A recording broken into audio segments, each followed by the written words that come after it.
On this 4th of July, millions pause to be thankful for our freedom and for our independence. And financial planner Rob Wilson is here today to talk about how you can gain independence when it comes to your finances.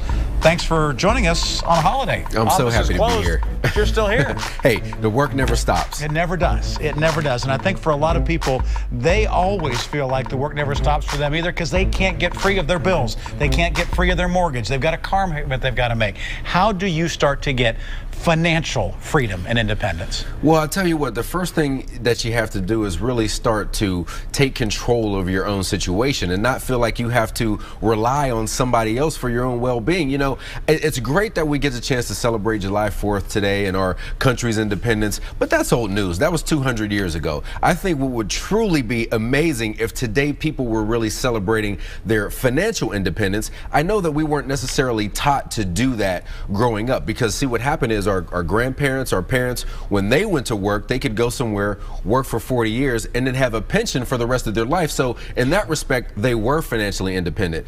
Those pensions no longer exist, and so we've got to change our thinking up a little bit. Is it a matter of saying you're independent if you don't have debt, or are you talking about something else? Well, here's the thing. When we talk about financial independence, let's start there and let's talk about what it isn't, okay? Financial independence is not having a big salary, because I'm sure you may know people out there who have tremendous salaries and they're driving around a BMW and they make $300,000 a year, but they're stressed out of their minds because they're physicians or they're attorneys, and those are great professions. But guess what? You could have a big year as an attorney, and then January 1, you got to start all over again. Right. So it's not having a big salary, and it's also not just having a bunch of money in the bank. Think about all of the lottery winners, movie stars, professional athletes who at one point in time had a lot of money in the bank, and then a few years later had nothing because they didn't achieve financial independence. So what that really means to me is that you don't rely on a paycheck or a job to give you the income that you need to handle your expenses. So then your money is coming from other assets that you have? Where does it come from? That's exactly right. You want your assets to be able to pay you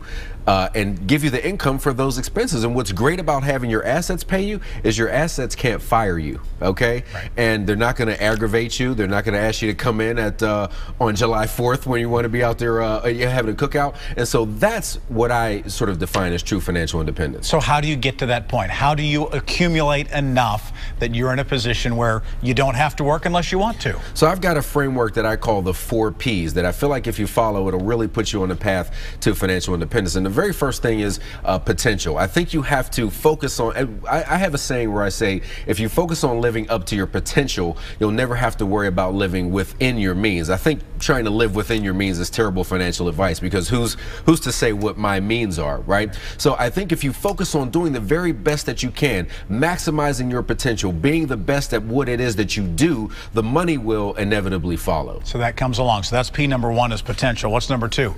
So the second one is product, okay? You can't really become financially independent if you don't have something to sell. Now, here's the secret. Everybody has something to sell. Most people sell their time. But if you don't sort of disengage your income from your time, you're trading time for money, it's going to be difficult for you to build true financial independence. So you've got to develop some sort of product to sell that you can make money on while you're asleep. So are you talking then about you have to be in sales? If you're talking about selling a product per se, does that mean that you become a sales-driven entity? Sales is a great way to achieve financial independence because it's very objective. You either went out there and you hit your sales goals or you didn't. But think about it this way. Every time you go buy a copy of Microsoft Windows on your laptop, Bill Gates just gets a little bit richer. You know, when you click on an ad on your Facebook account, Mark Zuckerberg just gets a little bit richer. So you've got to have something to sell because there's a limit to the amount of time that you have in a week. So you take us through the potential. You've talked about products, and the next thing is you talk about people. Yeah, there's no such thing, in my opinion, as a self-made millionaire or a self-made billionaire, okay? All wealthy people got there because they had some sort of help along the way, but they also have other people working for them. So when you stop trading time for money and you've got a product, then you want to hire other people to work for you. Why do you think CEOs make so much money? It's because they've got thousands of people going to work for them every day. Now, you don't need 1,000 people working for you. Even if you have 1 or 2 or 3 people working for you, that's going to help that income coming in while you're on the golf course. You know, I had a chance yesterday to start the holiday a little bit early and play golf with a few of my buddies. And somebody that's truly financially independent can get up at 10 a.m. on a great day in Pittsburgh and say, I'd rather be on a golf course today. And that's going to make you much more happier, and you're going to have a better life that way. And so people and having people actually working for you does work to your advantage. Exactly right. And the final one, you talked about assets from the very beginning. Having assets work for you. Property has been one of those for a very long time. Real estate is what people talk about. That's exactly right. Once you've been able to generate some income from selling products and having people work for you, you want to take that income and you want to buy property, meaning stocks or bonds or rental real estate. So it's not necessarily annuities. Real estate. Yeah, not necessarily real estate, because you could buy some shares of Apple and they pay you a dividend every 3 months. And so that stuff is coming in whether you went to work or not. And so you don't want that money to just sit in the bank because you have an illness that can wipe you out. If you spend a lot of money, go buy a big house, that money can be gone in an instant. Buy things that are going to continue to pay you while you're asleep. And guess what? When you're gone, it's going to continue to pay your family as well.